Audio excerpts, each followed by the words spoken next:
The escape pod hit the ice with a sound like thunder. Sarah Chen felt her teeth rattle as metal scraped against frozen ground.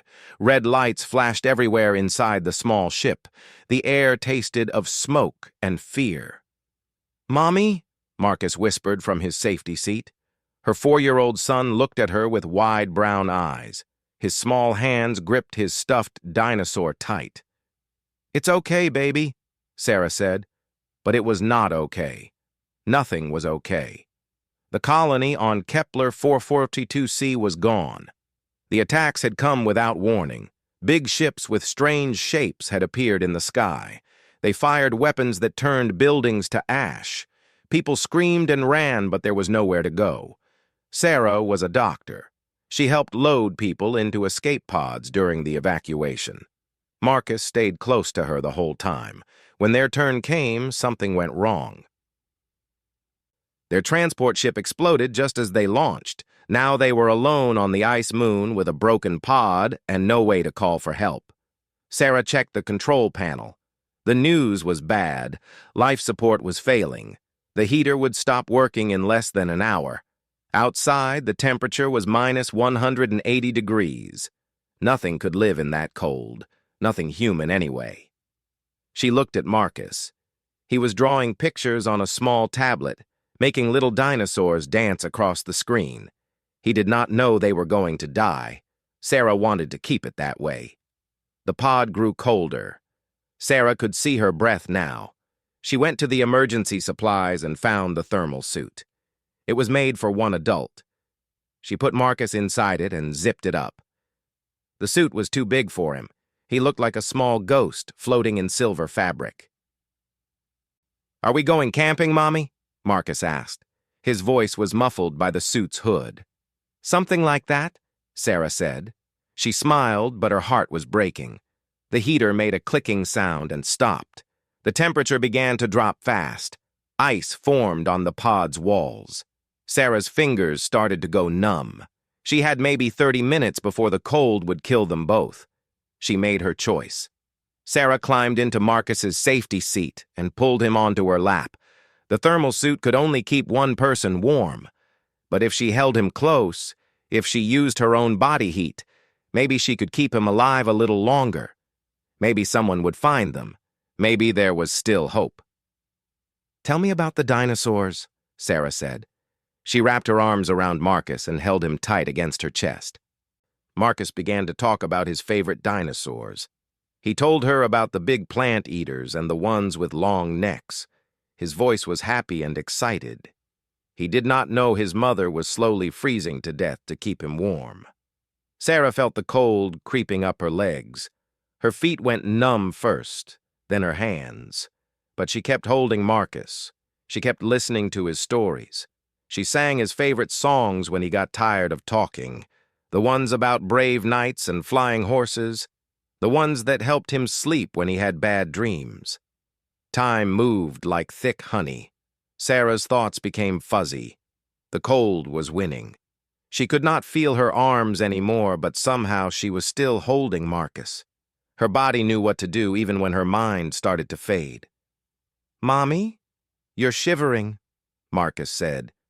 His small hand touched her cheek. "Are you cold?" "Just a little," Sarah whispered. "But I'm okay as long as you're warm." She was lying. She was dying. But Marcus was still warm inside the thermal suit. His breathing was steady. His heart beat strong against her chest. She had done her job. She had kept her son alive. Sarah closed her eyes and thought about Marcus's first steps. His first words. The way he laughed when she made funny faces. The way he hugged her every morning and said he loved her more than ice cream. These memories felt warm even as her body turned to ice. The cold reached her heart. Sarah's breathing became shallow. She could barely keep her eyes open. But still she held Marcus. Still she hummed his lullabies with lips that could barely move. "Sleep now," she whispered to her son. "Mommy's here. Mommy will always be here." Marcus curled up against her like a sleepy cat. Sarah felt his breathing slow as he drifted off to sleep. Good.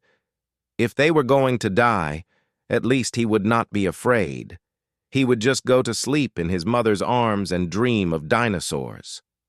Sarah's vision blurred. Dark spots appeared at the edges of her sight. This was the end. She had fought as long as she could. She had given everything she had to give her son a few more hours of life. Maybe it would be enough. Maybe someone would come. Through the pod's small window, Sarah saw something moving in the blizzard outside. A tall shadow walking through the snow. It looked like a person, but wrong somehow. Too tall, moving too easily in the deadly cold. Sarah tried to focus her eyes, but everything was going dark. The shadow came closer. It seemed to be looking at the pod, looking at them. "Help," Sarah tried to say, but no sound came out. Her voice was frozen like everything else. The shadow reached the pod. Sarah heard metal scraping. Someone was trying to open the door. But that was impossible. Nothing could survive out there. She was seeing things. Her dying brain was making up stories to comfort her. The last thing Sarah remembered was a face looking down at her through the pod's window. Not human. Definitely not human. Large eyes that glowed in the dark, skin that looked like scales. But those eyes seemed kind. They seemed sad. Then everything went black, and Sarah Chen died holding her son in her arms, never knowing that sometimes miracles come from the most unexpected places. Sarah woke up in a room that glowed with soft blue light. The walls looked alive, pulsing gently like a heartbeat. Warm air moved across her skin. She was not cold anymore. She was not dead. She sat up fast, her heart racing. "Marcus!" "The small human is safe," a voice said. The words sounded strange, like someone speaking through water. Sarah turned and saw the creature from her dying vision. It was real. Tall as a basketball player, but thin like a stick. Its skin was dark green and covered in small scales that caught the light. Large eyes watched her with interest. No anger, no kindness either. Just curiosity, like she was a bug under a microscope. "Where is my son?" Sarah demanded. She tried to stand, but her legs shook. How long had she been unconscious? "The offspring is in the next chamber," the creature said. It pointed to a door that Sarah had not noticed before. "He consumes nutrients and shows no signs of distress." Sarah stumbled toward the door. Her body felt weak and strange. The door opened when she got close, sliding apart like water. Inside was another glowing room.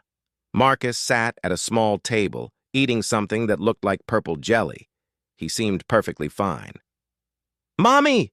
Marcus jumped up and ran to her. Sarah caught him in her arms and held him tight. He felt warm and solid and alive. Tears ran down her face. "I thought you were dead," Marcus said into her shoulder. "The scary man said you were broken, but he fixed you." Sarah looked back at the creature. "Thank you," she said. The words felt too small for what he had done.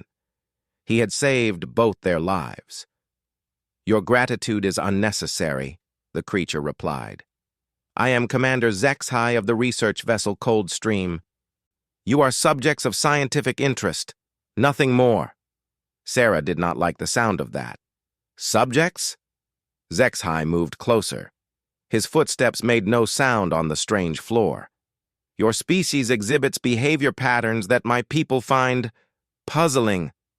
The choice you made on the surface, to sacrifice your life for offspring that would die anyway, this defies logic." "He's my son," Sarah said. She pulled Marcus closer. "I would do anything to protect him." "Yes," Zexhai said. His large eyes studied her face. "This is what makes you interesting." Over the next few hours, Sarah learned about her rescuers. The Veltar were an old race. They had been traveling the stars for thousands of years while humans were still learning to make fire. They were cold-blooded like lizards, but they thought with perfect logic. No emotions got in their way, no feelings clouded their judgment. HFY showed her around the ship.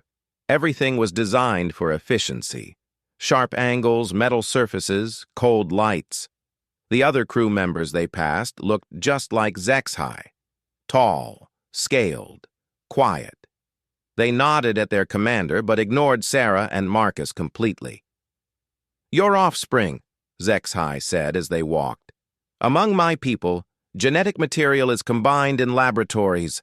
The resulting young are raised in group facilities. They learn skills useful to society.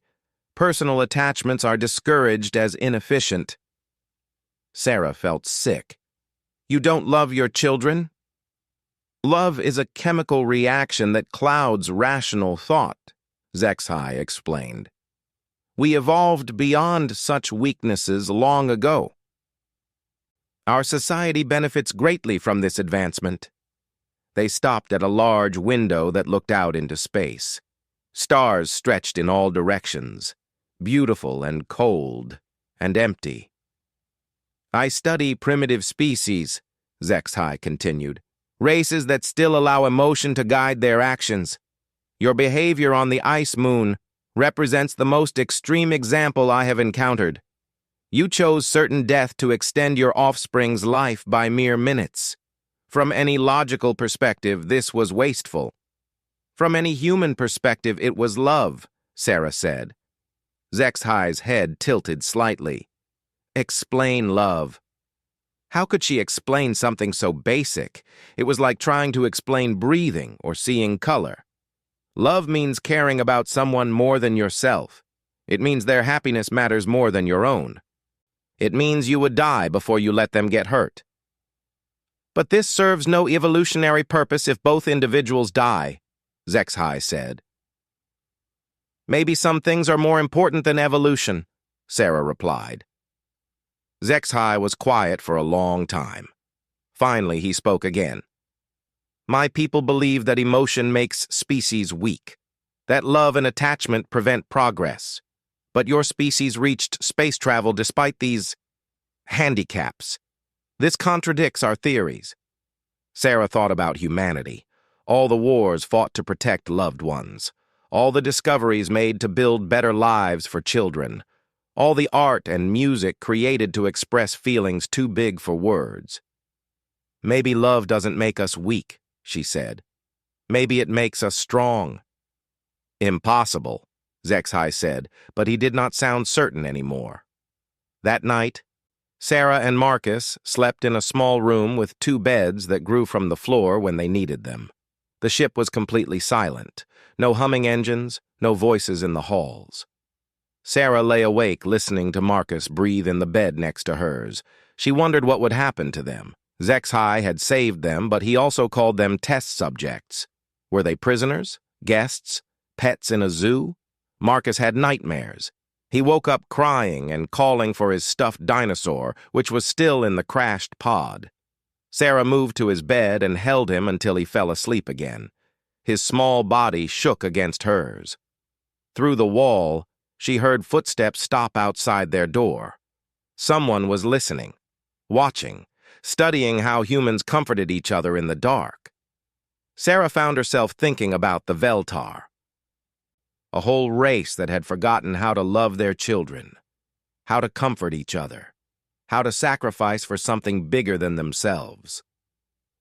They thought this made them strong, but Sarah wondered if it actually made them empty. She held Marcus tighter and hummed his favorite lullaby. Tomorrow would bring new challenges. Tomorrow she would have to find a way to protect her son in a world of creatures who could not understand why such protection mattered. But tonight, love was enough. Tonight they were alive and together, and that was everything. 3 days into their journey to the Veltar homeworld, Sarah began to understand how different these aliens really were.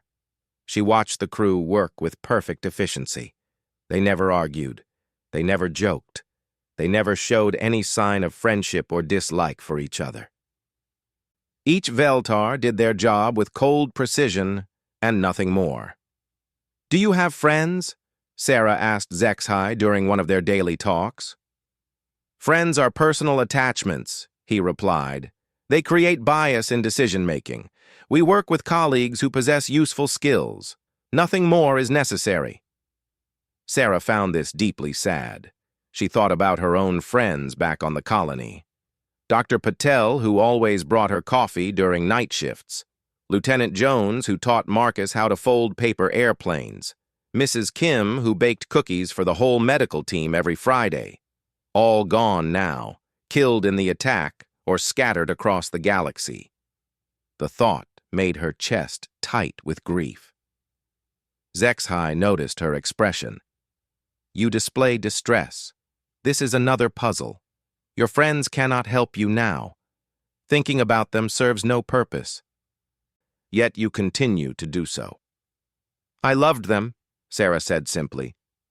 When you love someone, they stay with you even when they're gone. This seems inefficient, HFY observed. Sarah almost laughed. Everything was inefficient to these people. Love, friendship, hope, dreams. All the things that made life worth living. She spent hours with Marcus, trying to keep him entertained on the sterile ship. They told stories, played simple games, and drew pictures on a tablet HFY had provided. Marcus was being brave, but Sarah could see the stress in his eyes. He jumped at every sound and stayed close to her at all times. The Veltar crew watched them constantly. Sarah realized they were all part of HFY's research. Every hug, every bedtime story, every moment of comfort was being recorded and studied. The thought made her angry, but she had no choice. They needed these aliens to survive. On the fourth day, Marcus got sick. It started with a fever. Marcus woke up hot and shivering, his small body burning with heat. Sarah called for HFY immediately. The ship's medical bay was like everything else on the vessel, cold and efficient. Strange machines hummed and beeped around the examination table where Marcus lay. His face was pale and his breathing was too fast. The offspring has contracted Veltar fever, the ship's medical artificial intelligence announced in a flat voice. This pathogen is harmless to our species, but dangerous to primitive immune systems. Can you cure him? Sarah demanded. Treatment exists, the AI replied. However, analysis indicates a 12% survival probability. Continued medical intervention would consume significant resources with minimal chance of success. Termination is recommended. Sarah's blood turned to ice. Termination? The offspring will die regardless, HFY explained calmly. Allowing natural death would be more efficient than wasting medicine and energy. No. The word came out as a growl. Sarah moved between the aliens and her son. You will treat him. You will save him. Logic dictates, HFY began. I don't care about your logic, Sarah shouted. He's 4 years old. He has his whole life ahead of him. 12% is still a chance. The medical AI's mechanical voice cut through her anger. Emotional attachment is clouding rational judgment. The human female is exhibiting classic symptoms of irrational bonding behavior. Sarah wanted to punch the machine. Instead, she looked directly into HFY's large eyes. Please, I'm begging you, save my son. For a moment, something flickered across the alien's face. Confusion, maybe, or curiosity. Your distress is notable, he said finally. Very well, we will attempt treatment, for research purposes. The next 3 days were the longest of Sarah's life. Marcus lay in a medical bed surrounded by machines that monitored his vital signs. His fever climbed higher. He drifted in and out of consciousness, sometimes calling for his toy dinosaur, sometimes just whispering "Mommy" over and over. Sarah never left his side. She held his burning hand and sang every song she could remember. She told him stories about brave princes and magical kingdoms. She promised him they would go home soon and he would see all his favorite things again. The Veltar crew found her behavior fascinating. They took turns watching her through the medical bay windows. Sarah caught them making notes on electronic tablets. She was an animal in their zoo, grieving for her dying young. She didn't care. Let them watch. Let them study. Her son needed her and nothing else mattered. HFY visited regularly. "You have not slept in 72 hours, he observed on the third night. "Your body requires rest to function properly." "I'm not leaving him," Sarah said. Her voice was hoarse from singing lullabies. "But you cannot influence his recovery by remaining here. Your presence serves no medical purpose." Sarah looked at her son's pale face. "Maybe not, but he knows I'm here. He knows he's not alone. And this helps him somehow? When you're scared and sick, knowing someone loves you helps more than any medicine." HFY was quiet for a long time. When he finally spoke, his voice was different. Softer somehow. "My people would not understand this concept." "I know," Sarah said. "That's why you study us, because you've forgotten something important." "What have we forgotten?" Sarah touched Marcus's forehead. Still too hot, but maybe not quite as bad as before. "You've forgotten that some things are worth fighting for even when logic says you can't win. You've forgotten that love makes impossible things possible." The medical AI chose that moment to speak. "Patient vital signs are improving. Fever decreasing by 0.7 degrees. Immune response strengthening." Sarah felt hope bloom in her chest like a flower after rain. "He's getting better?" "Marginally. Survival probability has increased to 18%. 18%. Still not good odds, but better than 12. Sarah squeezed Marcus's hand and felt him squeeze back weakly. HFY stared at the medical readings. "This improvement, it coincides with your increased emotional demonstrations. The correlation is unexpected." "Maybe your machines can't measure everything that matters," Sarah said. On the 5th day, Marcus opened his eyes and asked for water. His fever had broken. The AI announced his survival probability had jumped to 45%. Sarah cried tears of relief and joy while the Veltar crew watched through their windows, making notes about human emotional responses. Marcus would live. Her love hadn't cured him. The alien medicine had done that. But her presence, her voice, her refusal to give up, had given him strength to fight, had given him a reason to hold on. HFY stood at the foot of the medical bed, studying them both with those large, unblinking eyes.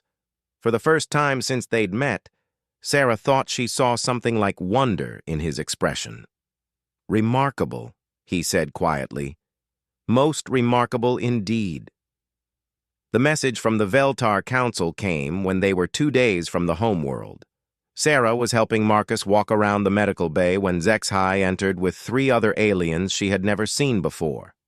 These were different, older, with darker scales, and cold eyes that showed no curiosity at all. "Dr. Chen," HFY said formally, "these are senior council members. They have orders regarding your offspring." The lead council member spoke in a voice like grinding metal. "I am High Researcher Kolveth. We have reviewed Commander HFY's reports. The emotional contamination between you and your offspring has reached dangerous levels." "Emotional contamination?" Sarah repeated. She moved slightly to put herself between the aliens and Marcus. "Your excessive attachment demonstrates the worst aspects of primitive psychology," Kolveth explained. "It must be studied properly. The young one will be separated from you immediately for reconditioning." Sarah's heart stopped. "What do you mean, separated?" "The offspring will be raised in proper facilities on our homeworld," another council member said, "away from your irrational influence. This will allow us to study how emotional bonds can be safely severed. Very educational." "No!" Sarah's voice was deadly quiet. "You're not taking my son." Kolveth's scaled head tilted. "You misunderstand. This is not a request. Guards, secure the offspring." 2 large Veltar soldiers stepped forward. They moved with confident efficiency, expecting no real resistance from a single human female. They had made a serious mistake. Sarah grabbed a medical scanner from the nearby table and smashed it across the first guard's face. The alien stumbled backward, green blood streaming from his broken nose. Before the second guard could react, Sarah kicked him hard in the knee. Something crunched, and he fell with a hiss of pain. "Mommy!" Marcus cried, pressing himself against the wall. "Stay behind me, baby," Sarah said. Her voice was calm, but her eyes burned with fury. "Nobody's taking you anywhere." More guards poured into the medical bay. Sarah fought like a wild animal protecting her young. She used everything as a weapon: medical tools, furniture, even the life support tubes. She was smaller than the Veltar, but she was faster. And she was desperate. A guard tried to grab her from behind. Sarah elbowed him in the throat and spun away. Another one lunged for Marcus. Sarah threw herself between them, taking a blow meant for her son. Pain exploded through her ribs, but she kept fighting. The Veltar had superior numbers and weapons, but they had never faced anything like a human mother defending her child. Sarah fought with tactics they couldn't predict. She was willing to take damage they would never accept. She turned their own logical thinking against them. When one guard moved left to flank her, Sarah feinted right then dove left, using his momentum to slam him into a wall. When another tried to stun her with an electric weapon, she grabbed a metal tray and used it as a shield, then swung it like a club. "Fascinating," HFY breathed, watching from the doorway. "Look at her tactical adaptations. She's using the environment itself as an extension of her defensive capabilities." Sarah heard him over the sounds of battle. Even now, they saw her as a research subject. The thought made her even angrier. She grabbed a medical IV stand and wielded it like a spear, driving the aliens back toward the door. But there were too many of them. A stun blast caught her in the shoulder, spinning her around. Another hit her leg. Sarah crashed to the floor, her body sparking with electricity. The guards moved toward Marcus. "No!" Sarah gasped. She tried to stand, but her muscles wouldn't obey. "Please, no!" Marcus ran to her side. "Mommy, get up! Please get up!" Kolveth stepped over Sarah's twitching body. "Secure the offspring. Prepare the female for memory adjustment procedures." That was when Sarah did something that shocked even herself. Despite the electrical damage to her nervous system, despite the pain coursing through her body, she found the strength to move. Maternal instinct overrode every signal telling her to stay down. Sarah lunged upward and grabbed Kolveth around the throat. The alien was stronger than her, but she had the advantage of surprise. She squeezed with every bit of strength left in her hands. "If you touch my son," she whispered into his ear, "I will find a way to kill every single one of you. I will turn this entire ship into a weapon. I will fight until my last breath, and when I die, I will make sure you remember that humans never give up."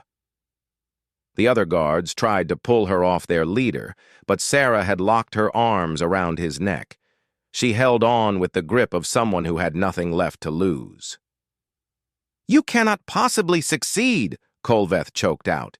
"You are one primitive being against an entire crew." "I don't care about success," Sarah snarled. "I care about my son, and I will never stop fighting for him. Never." Something in her voice, in her absolute conviction, made the Veltar pause. They had studied many species, but they had never encountered determination like this. Logic told them to simply stun her unconscious and proceed. But something about this human female made them hesitate. HFY spoke quietly from the doorway. "High Researcher, perhaps we should reconsider this approach." "Explain," Kolveth demanded, still trapped in Sarah's grip. "The female's behavioral responses exceed all our models. This level of protective instinct suggests capabilities we have not fully understood. She may be more dangerous than initially calculated." Sarah laughed, a sound with no humor in it. "You have no idea how dangerous a mother can be." The standoff stretched for long minutes. Sarah couldn't hold Kolveth forever, and the guards would eventually overwhelm her. But she had made her point. She would never surrender. She would never stop fighting. They could study her, condition her, even kill her, but they would never make her abandon her child. In the end, it was Marcus who broke the stalemate. The 4-year-old looked up at the circle of alien guards with tears in his eyes.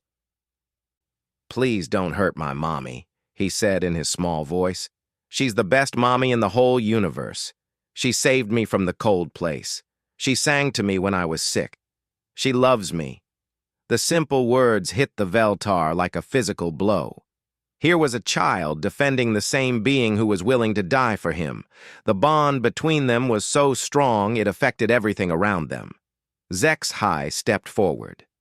"High Researcher, I request permission to modify our research parameters. I believe we may learn more by keeping the subjects together." Kolveth looked down at Sarah, still clinging to his throat with failing strength. He looked at Marcus, small and brave and unafraid. He looked at his own guards, elite soldiers stopped by one desperate human. "Very well," he said finally, "but they will be closely monitored. Any further resistance will result in immediate termination of both subjects." Sarah released her grip and collapsed to the floor. She had won this battle, but the war was far from over.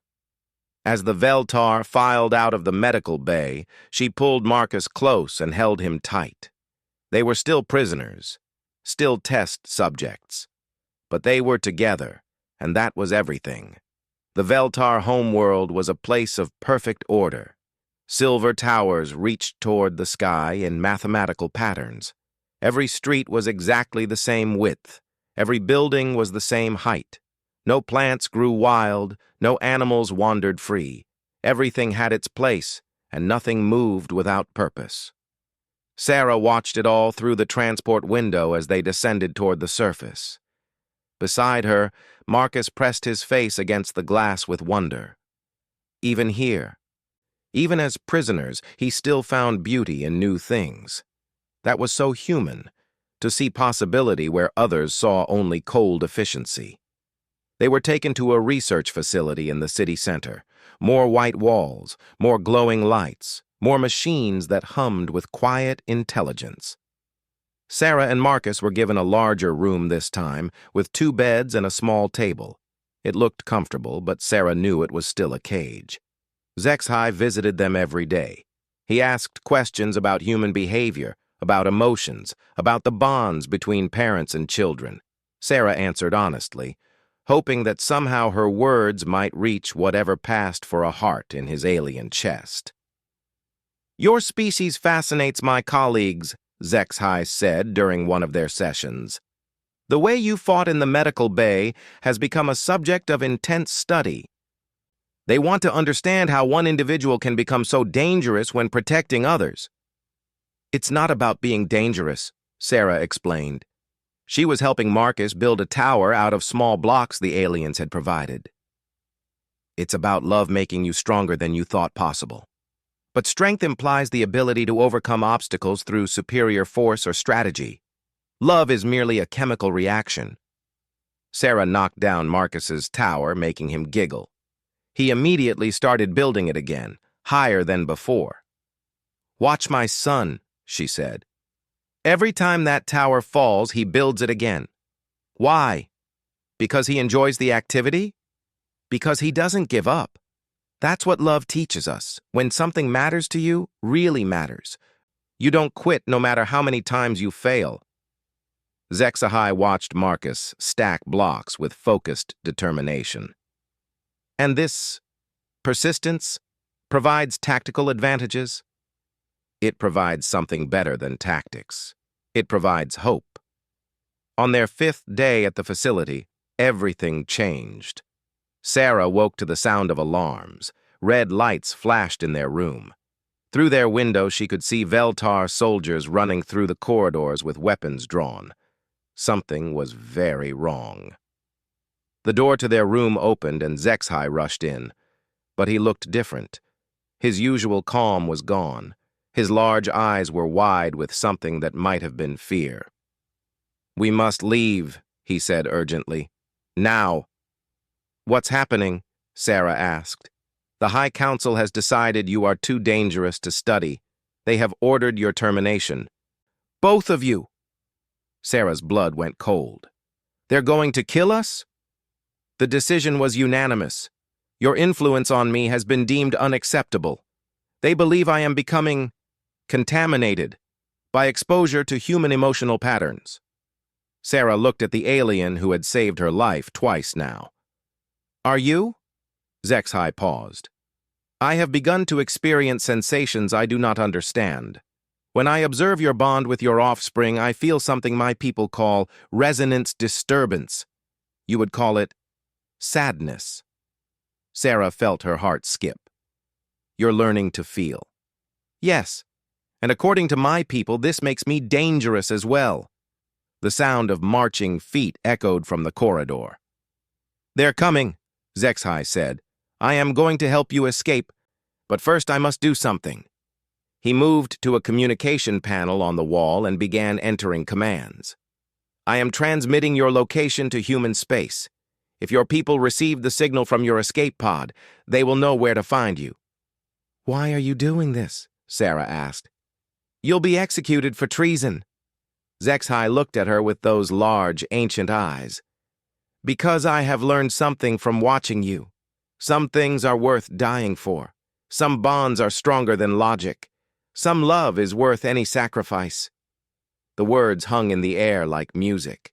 A Veltar saying he understood love, saying he was willing to die for it. Sarah felt tears running down her face. "Thank you," she whispered. "Do not thank me yet. We must reach the landing bay before—" The door exploded inward. Veltar soldiers poured into the room, weapons raised. Behind them came High Researcher Kolveth, his face twisted with anger. "Commander HFY," he snarled, "you have been found guilty of emotional contamination and treason against the Veltar state." HFY moved to stand between the soldiers and Sarah. "The humans will not be harmed. The humans will be destroyed along with their corrupting influence, and you will watch before you die." But HFY had spent weeks studying human tactics. He had learned about desperation and sacrifice and the strength that comes from protecting others. When the soldiers moved forward, he fought like Sarah had taught him, not with cold efficiency, but with passionate determination. The battle was brief, but fierce. HFY managed to disable 3 guards before a stun blast dropped him to the floor. He lay there twitching, his scaled skin smoking from electrical burns. "Daddy!" Marcus cried, running toward the fallen alien. Sarah caught him before he could reach HFY. Daddy? When had her son started thinking of their captor as family? Kolveth raised his weapon toward Sarah and Marcus. "End this contamination," he commanded his soldiers. That was when the ceiling exploded. Human dropships smashed through the facility's roof like angry meteors. Armed soldiers in power armor rappelled into the room, their weapons targeting every Veltar in sight. Their leader's voice boomed through external speakers. "Stand down! Release the hostages immediately!" Sarah had never been so happy to see the flag of the Human Colonial Defense Force in her life. Kolveth looked around at the human soldiers with their advanced weapons and determined faces. For the first time, Sarah saw something like fear in a Veltar's expression. "You are in violation of interstellar law," he said, but his voice shook. "You kidnapped our citizens," the human commander replied. "That makes this a rescue operation."